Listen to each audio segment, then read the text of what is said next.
Welcome to the Knox-Comedy podcast, episode number 17. Wanted to give a shout out to Brain Ablaze podcast for all of your epilepsy needs. Definitely check that out. Also check out Brain Ablaze on Twitter.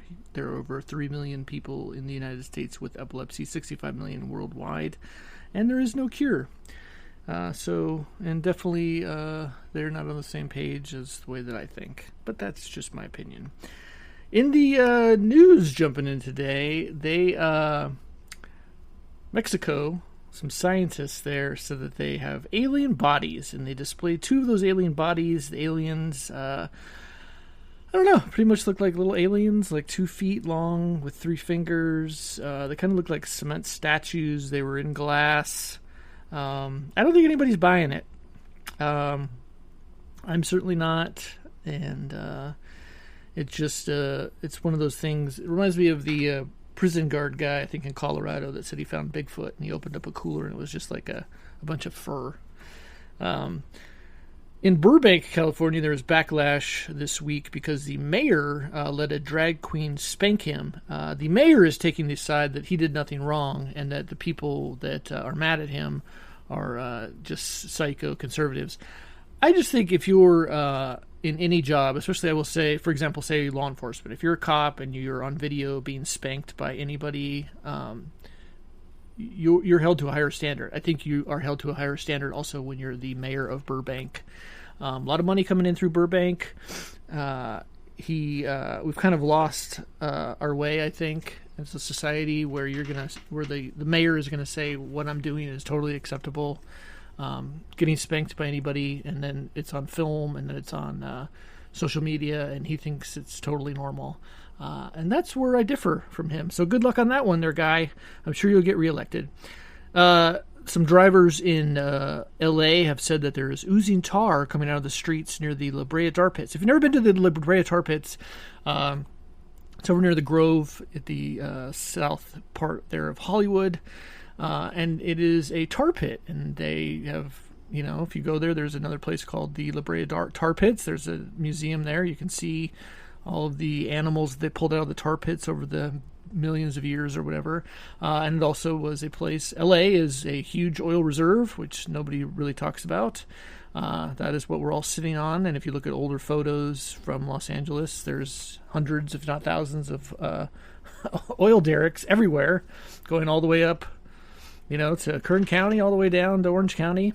And it's kind of the forgotten past of Los Angeles. So I brought that up because I think it's funny that they're shocked that tar is oozing out of the streets when the street is on top of a tar pit. And also there's an open pit there at the La Brea Tar Pits that you can go and look at, which is just a very interesting, to me it is, I know to a lot of people it's just boring, but to me it's just fascinating that there's this open tar pit in the middle of Los Angeles, which... Now that I think about it, that movie Volcano, I think, where there's a volcano erupting in Los Angeles, doesn't sound so far-fetched to me now.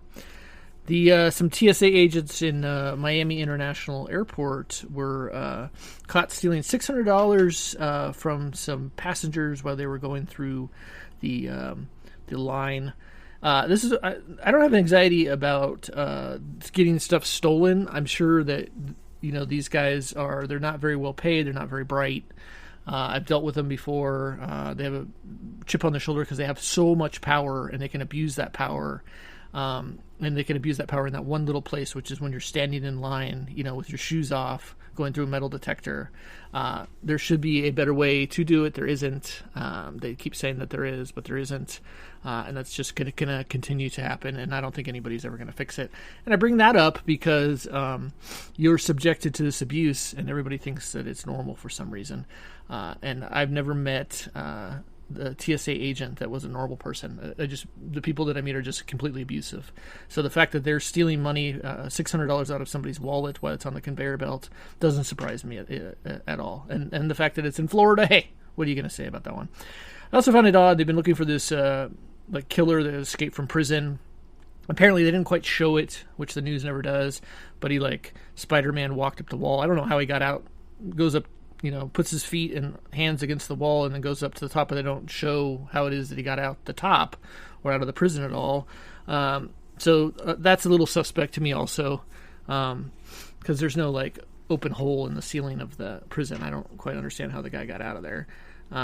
But, leave that to the news not to explain. But the people are in hysterics because there's like this team of like 25 cops all in camouflage, and they're taking photos of him in Pennsylvania, and it's like he's in it's like the lineup from, a third world country, the military, when they finally catch somebody.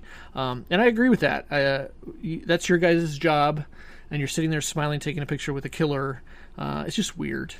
Just cut it out. Let's stop doing it. I don't think that it needs to. I don't think we need to glorify the guy that killed everybody. This isn't news. This is more like this is my Larry David episode that I had. But I went to the chiropractor, and don't worry, I don't have any problems. I just like my back cracked. It feels good. And I went there before, and it was like crowded. If there's crowded, I don't like to go in there. And so I went back the next day, and they're like, "Oh, he's not here. He'll be here in like 20 minutes." And I'm like, "Okay, well, I'll just stay." And it was getting longer and longer. And the secretary is like, "Do you want to sign the birthday card for the doctor?" I mean, what else am I supposed to say? Sure, I would love to. So I signed the thing. Hey, you're the best back cracker in the world. Your pal, Mike Knox. And then then she's like giving updates. She's like, he's feeling old. He didn't want to be here. He's in his car right now. He's feeling very depressed. Why are you giving us updates? And then she's like, I want everybody to sing him happy birthday when he walks in here. And I'm just thinking to myself, I didn't sign up for this. And I know it's me, grumpy guy. But he walks in and everybody sings him happy birthday, and he like rushes to the back. He's totally embarrassed. So that was my Larry David moment at the chiropractor, which I find kind of funny. They are going to, they're trying to ban in California Skittles, Pez and Sour, Patch Kids, Hot Tamales, Mountain Lightning, I don't even know that drink, Sundrop Soda, and Yoo-Hoo's.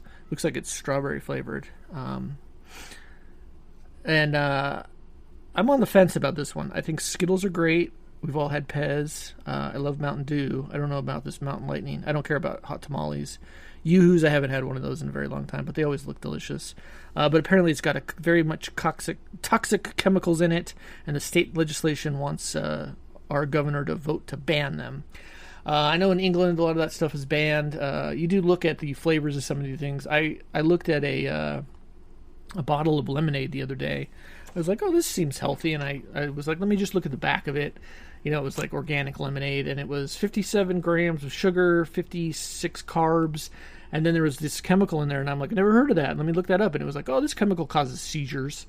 So just the garbage that is put into our food. I really do feel like the food additives are like the new cigarettes of our age.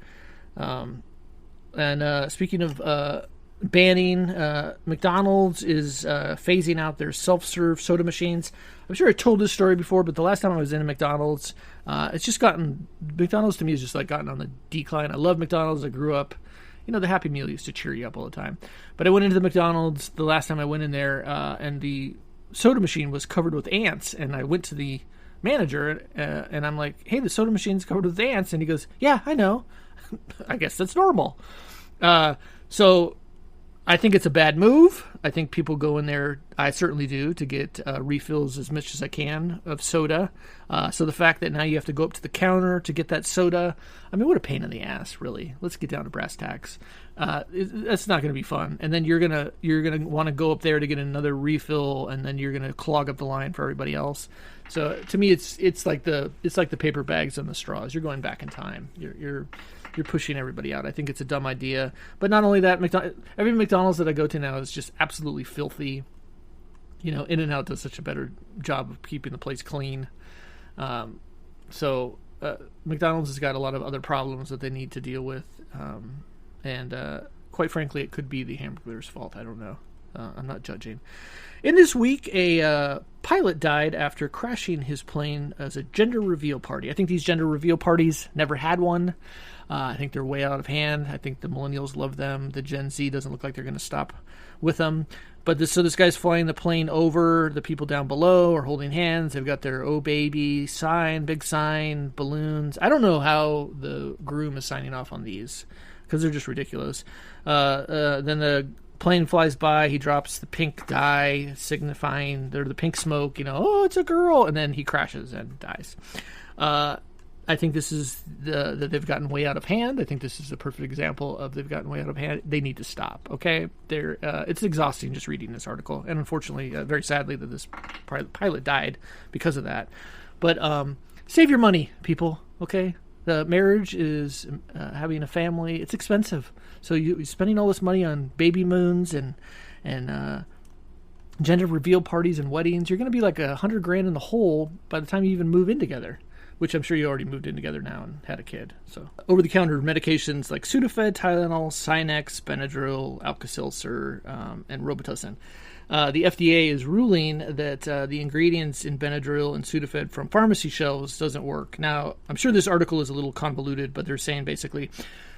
so I'll give you my take on this. I'm tired of having to give my license for Sudafed. I totally believe Sudafed works, and Benadryl. Benadryl knocks you out.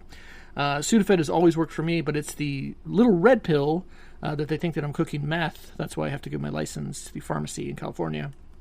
But I think that it does the trick and works fantastic. When I do have a cold, I always look for the red pill, not the white pill of Sudafed. But apparently the drug, whatever it is, I can't even say it, phenylphrine? Whatever, the nasal decongestion is another thing that's supposed to be bad for us, I guess. So, I guess we're not going to be able to get any candy or any sort of pharmaceutical goods anymore, unfortunately. We're banning everything.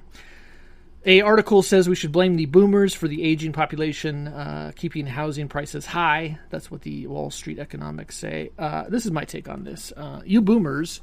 You got all the good prices. Like, for example, my parents bought their first home for $25,000. Granted, this is 1970 or so.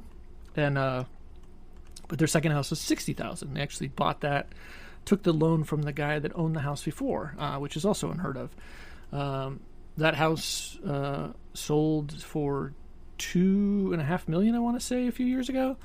So the boomers got pretty much everything that they needed. You can borrow from your home, then you can go and buy another home. So all these boomers don't want to talk about the fact that they have multiple homes, why everybody else gets to rent out an Airbnb. And that's my take on it. A Texas man died. He was in his 30s from a flesh-eating bacteria that was inside eating raw oysters. Now, the restaurant says this guy had a... he was at greater risk of infection because of his underlying condition. But you're taking a chance eating oysters as it is because they're raw. They're also basically on the bottom of the ocean, so it's like they're a bottom feeder, right? So they're picking up all the trash, and they're picking up all the bacteria. And I know that it's like a delicacy. I've never understood it. I've tried oysters many times trying to figure out what the hell people are talking about. I don't get it. The fact that there is a flesh-eating virus makes me never want to eat one of these things ever again. They're disgusting to look at. I don't see how putting a little lime on something that looks like vomit is going to make anything feel better. But this is when somebody asked me, why don't you want to have oysters anymore? I'm going to say, because there was a guy in Texas and nobody wants to get that flesh-eating virus. I got to tell you, that's some scary stuff. I went to the Batman cave, which is in Hollywood. It's up Bronson Street. It's the Bronson Caves. You can go there. It's a little park area. You can also do a hiking trail.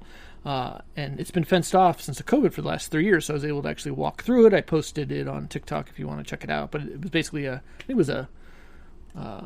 borax something that they drilled back in the day. Cut a hole through the side of the mountain. It took me 1 minute to walk through it, but it's pretty cool. Very short hike to get there, not even a hike, short little walk to get there. It's a great little day trip.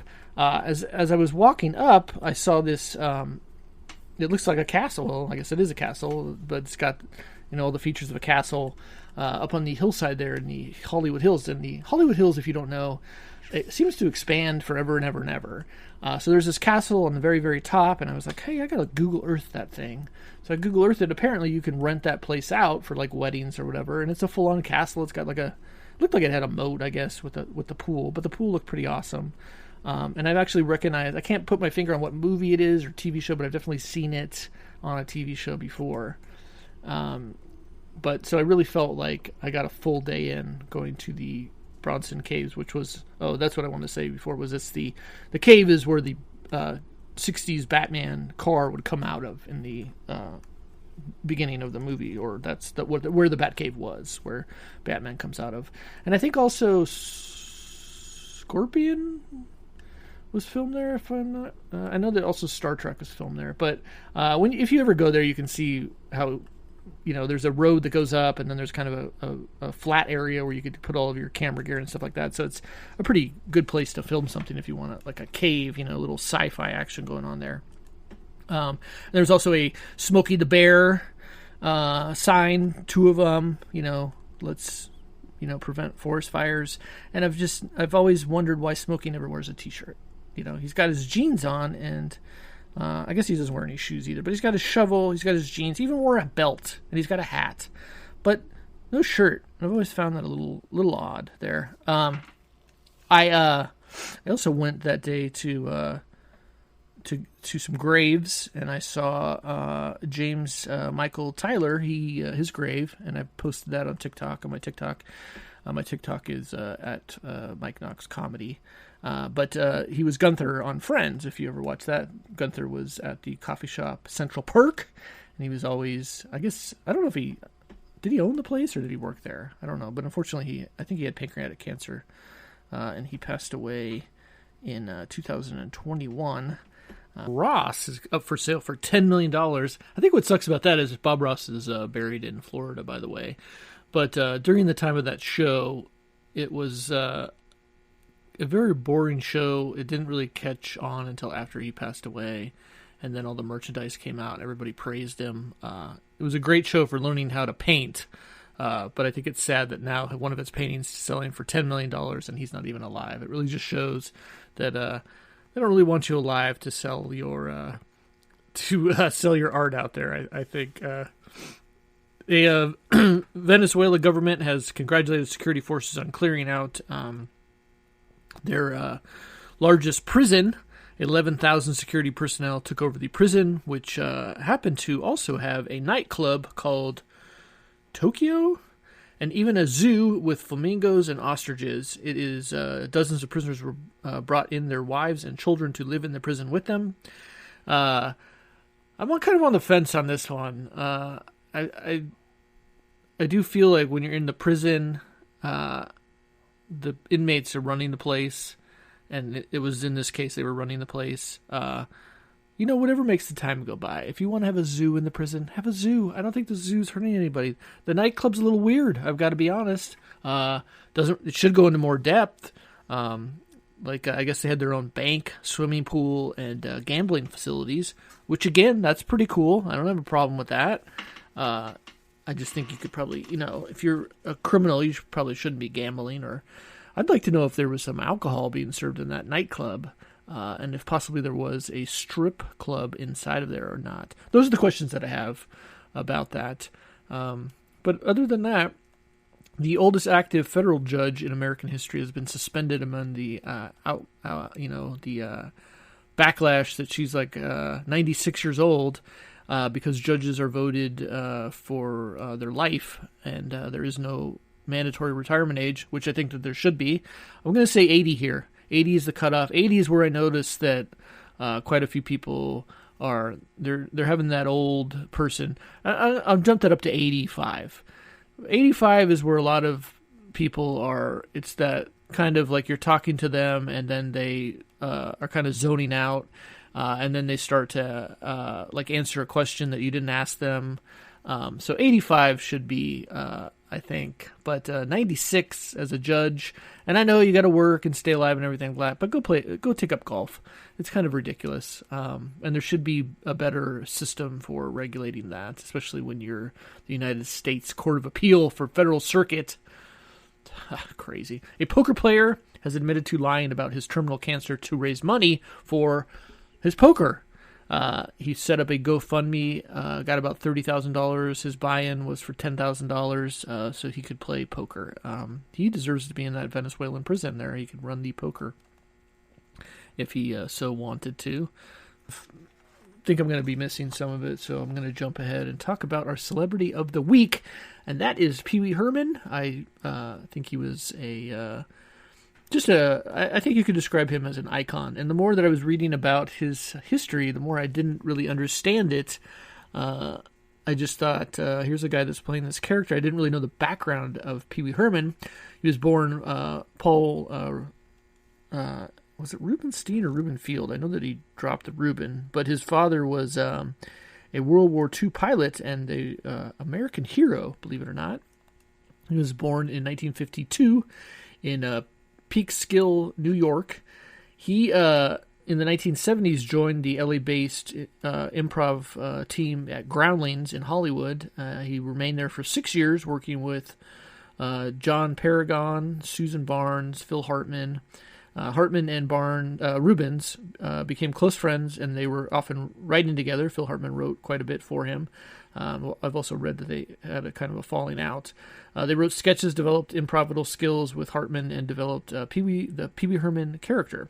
In 1977, the Groundlings staged a performance in which its members created characters one might see in a comedy club. Rubens decided to play a guy that everyone immediately knew would never make it as a comic, partly because Rubens could not remember jokes in real life. He had trouble remembering punchlines and could not properly piece together information. That sounds like me. Plaid suit was originally a custom-made suit that Rubens had borrowed from the Groundlings director Gary Austin. The red bow was given to him by an acquaintance. Pee Wee's later checkered clothing and persona was largely lifted from 1950s children's TV host Pinky Lee. I had no idea. Also incorporated into the look were short black hair, pale skin, red rouge, and red lipstick. I kind of never really realized he was wearing red lipstick or rouge for some reason. It just was a character that worked. The inspiration for the name came from Pee Wee brand miniature harmonica and the surname of an energetic boy that Rubens knew from his youth. Rubens thought the name Pee Wee Herman was a name that sounded too real to be made up, and like a real name, a parent would give a kid that they didn't care about. In 1979, Rubens debuted his character on the television show The Dating Game. He was on The Dating Game 3 times. So this is what I find interesting, too, is if you look up his kind of acting portfolio, he's on The Dating Game 3 times. He's got the Cheech and Chong movies, then he's got his movie. So it was kind of all of that happened happened at once. It happened really fast. But he was really getting this character out there, and he did what he had to do, and he went on The Dating Game 3 times as this character, where everybody in that time was just thinking, oh, this is a real guy, not knowing that he's playing a character. Throughout his film and television programs, Pee Wee's background has remained relatively ambiguous, which was true. Nobody really knew where he came from or who he was. During interviews, he had portrayed as though he was a real-life stand-up comedian who expanded his career by playing himself in film and TV. This echoed by the fact that a star on the Hollywood Walk of Fame was awarded to Pee Wee Herman rather than Paul Rubens. In both Pee Wee's Big Adventure and Pee Wee's Playhouse, the character surrounds himself with his strange inventions and decorations and has no visible means of support. During the 1983 segment of the David Letterman show, he said he had a sister who was a Girl Scout, and his mother's name was Honey Herman, and his father's name was Herman Herman. He went on to say that everyone in his family has a first name that starts with an H. This was again stated during the 1988 special that elaborated on Pee Wee's being raised in Florida. Pee Wee is commonly portrayed as an impatient and fun-loving child with dainty mannerisms. His age has never been stated, although he once proclaimed on Pee Wee Herman show, "I'm the luckiest boy in the world." The Pee Wee Herman show debuted. He auditioned that Pee Wee Herman show was in 1980 to 1992. He auditioned for Saturday Night Live for the 1980 to 81 season, but was not accepted into the cast. Instead, he started a stage show with the Pee Wee Herman character, which made one of his first appearances in 1980 on Cheech and Chong's Next Movie. He first played a rude receptionist in the film, spewing obscenities at the police. The character, later introduced as Pee Wee Herman, approaches the stage just before disputing with the film's characters. Shortly after the film, Rubens took Pee Wee to the real stage. Originally, he had to cut back on the sexuality to make it more of a child show.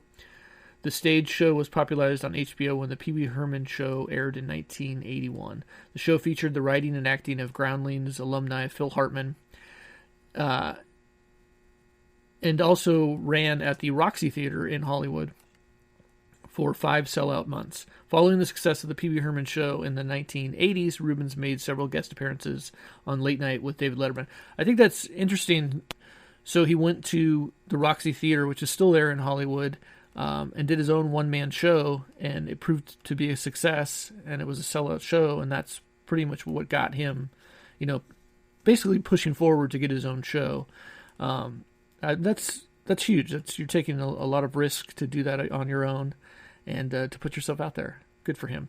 While on the Warner Brothers lot for Pee Wee's Big Adventure, Rubens noticed that most of the people rode bicycles on the show, and he asked where he would get his bike. Warner Brothers presented him with a refurbished 1940s Schwinn bike, which became the focal point of the movie. Originally, the script was for a retelling of Pollyanna. He began writing about Herman's love for his bike and his efforts to locate it once it was stolen, which again, he rewrote the script that he had in mind, and that just became genius. Pee Wee hosted the 198th episode of Saturday Night Live in 1985. Phil Hartman, who would become an SNL cast member the following year, was credited for writing the Pee Wee Herman Thanksgiving special and sketch, which appeared as Pilgrim, and he appeared as a pilgrim in it. The following year, Pee Wee found a home on a small screen with the Saturday morning children's show Pee Wee's Playhouse on CBS. The show starred Pee Wee living in a wild and wacky playhouse full of talking chairs, animals, robots, and other puppets. Pee Wee also became the first guest on The Late Show starring Joan Rivers in 1986. The following year, he made a cameo appearance in Back to the Beach and was also on Sesame Street. In 1991, so about 11 years later, he was visiting relatives in Saratoga, Florida, and he was arrested for masturbating in a public adult theater. Detectives would periodically visit the porno theater and observe the audience, arresting those engaged. Several other men were arrested. The famous mugshot, which did not predict him as a clean-cut Pee Wee Herman, but rather the long-haired Rubens, probably lasted, it shocked the public, and it lasted probably a good 10 years. His show was canceled after that. Or his show was said to be canceled. In reality, the show had already been canceled due to the combination of complaints of overworked staff. But really, he was trying to get away from... I think he was kind of exhausted from his Pee Wee character, and he was trying to get away from it. And he wanted to play himself. But that definitely did destroy his career. I don't think it would do much now. I really don't think anybody would care all that much, because are there any porn theaters left anymore? I don't even know. But he did make a return from 99 to 2023, and he had another successful movie where he was, he had the Pee Wee Herman revival show, he had Pee Wee's Big Holiday, and I think he did turn his career around, but he went back to playing the Pee Wee Herman character, which I think that's what everybody wanted anyways, is to see Pee Wee Herman, and I think that's sadly a lot of times when you're an actor or a comedian, and that's what the public wants, and you're kind of tired of giving that to him.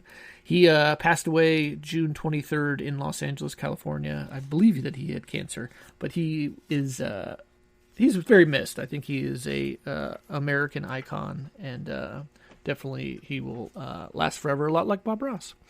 Like, subscribe, tell me who else you want me to see, and I appreciate everybody listening to the Mike Knox Comedy Podcast.